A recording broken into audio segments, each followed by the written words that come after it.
Hello and welcome to another tutorial. This one is on Scratch.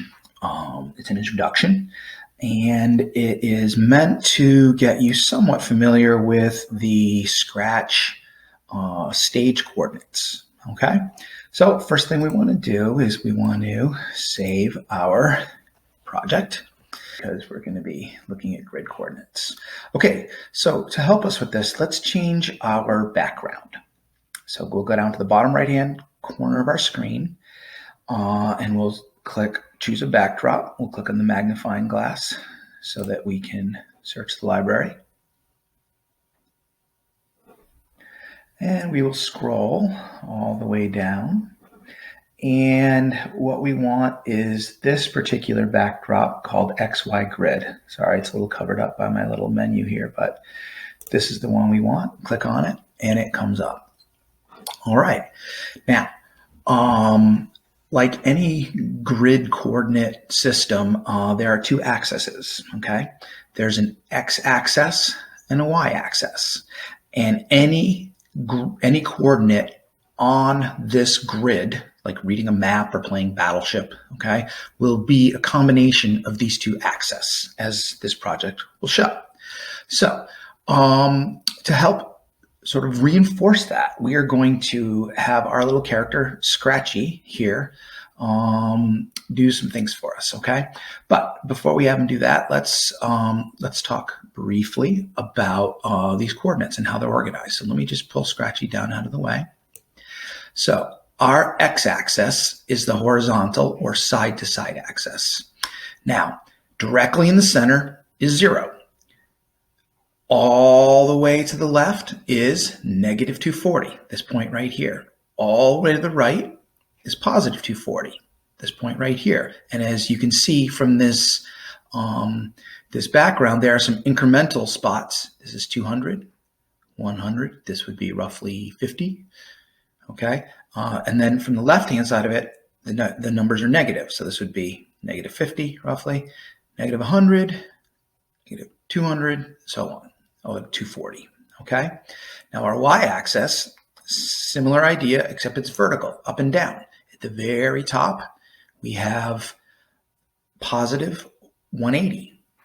In the middle, we have 0. Notice that the middle is absolute 0 for both, x0, y0. And then at the very bottom, we have negative 180, y negative 180, okay? Now, the way that you read these is you always state the x first.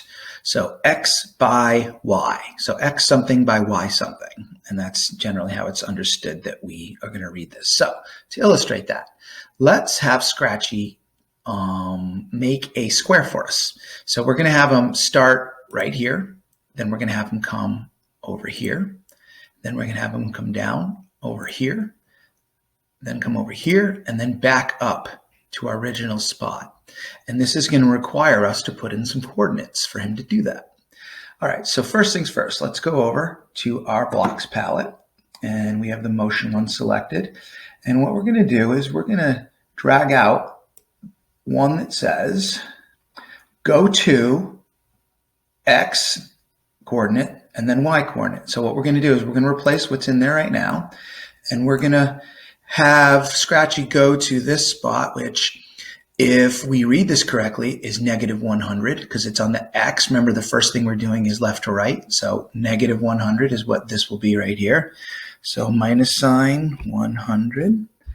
And then over here up top, the Y will be 100 because that's where it fits on the vertical continuum.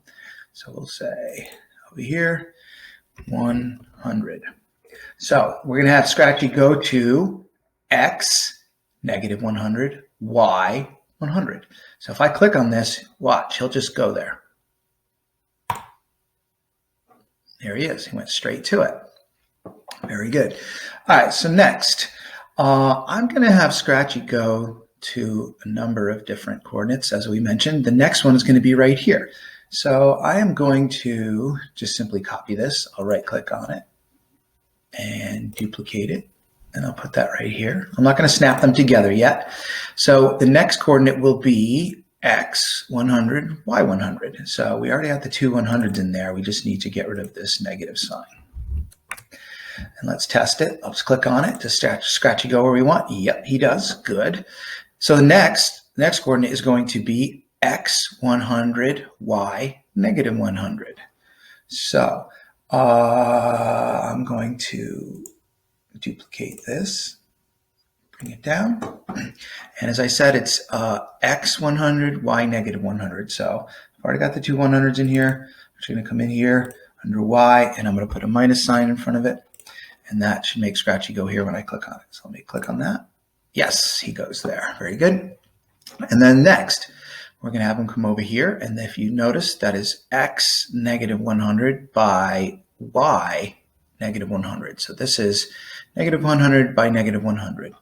So I'm going to duplicate this by right-clicking on it and put a little negative sign in front of the x coordinate. And let's test it by clicking on it.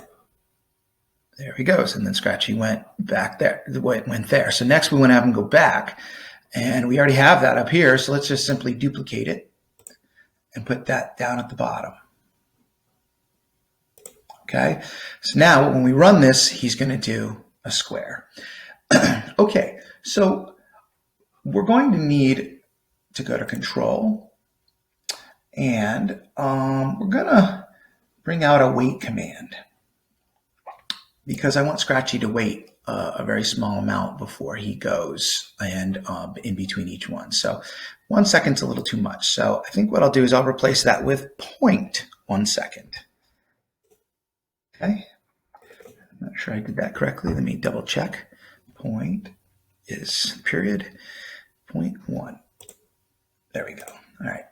So we're going to have him wait 0.1 in between each of these, okay? So I'm going to say duplicate, bring that down here, duplicate, bring that down here, right click, duplicate, bring that down here, and then one more after that one.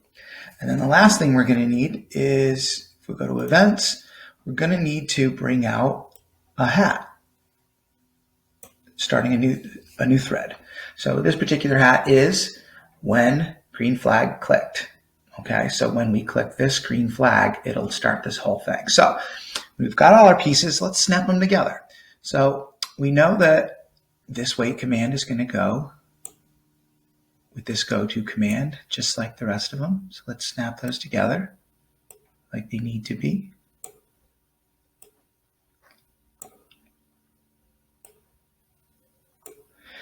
And then let's snap all these commands together. So remember, in coding, it reads from top to bottom.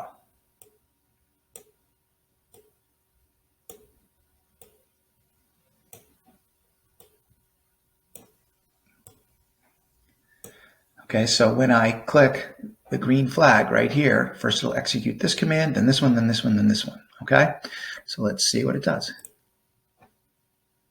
There we go. It did it. All right, so it only did it once. What can we use to make Scratchy do something more than once, a whole bunch of times? Well, we come down under Control, and we have loops. Now there's different kinds of loops. We can have it repeat a certain number of times, or we can have it do it forever. Let's just have it do it forever. So I'm going to snap this up right here, and then I'll bring this, what's called a stack of commands.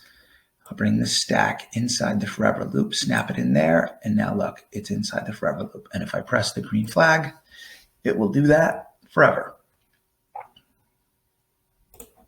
Okay, so I'm going to hit stop.